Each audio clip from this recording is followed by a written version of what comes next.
moarte la viață și de pe pământ la cer, Hristos Dumnezeu ne-a trecut pe noi, cei ce cântăm cântare de biruință. Hristos a înviat din morți, să ne curățim simțirile și să vedem pe Hristos strălucind cu neapropiată lumină a învierii. Și bucurați-vă zicând lumina să-L auzim, cântându-i cântare de biruință. Hristos a înviat din morți, cerurile după cuvință să se veselească și pământul să se bucure și să prăznuiască lumea cea văzută toată și cea nevăzută, că Hristos a sculat veselia cea veșnică.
Hristos a înviat din morți cu moartea pe moarte călcând și celor din morminte viață dăruindu-le. Înviit Iisus din mormânt, precum a zis mai înainte, a dăruit nouă viață veșnică și mare învie.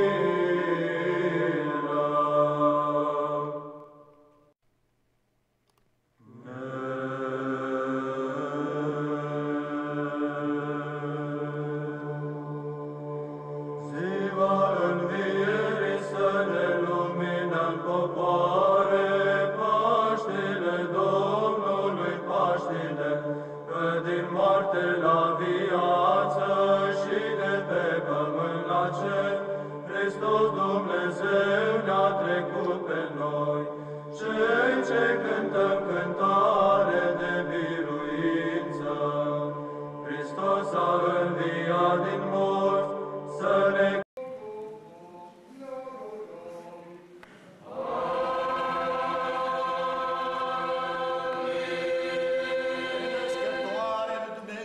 și Maica Luminii, într-o cântare, cinstim-o să o mărim.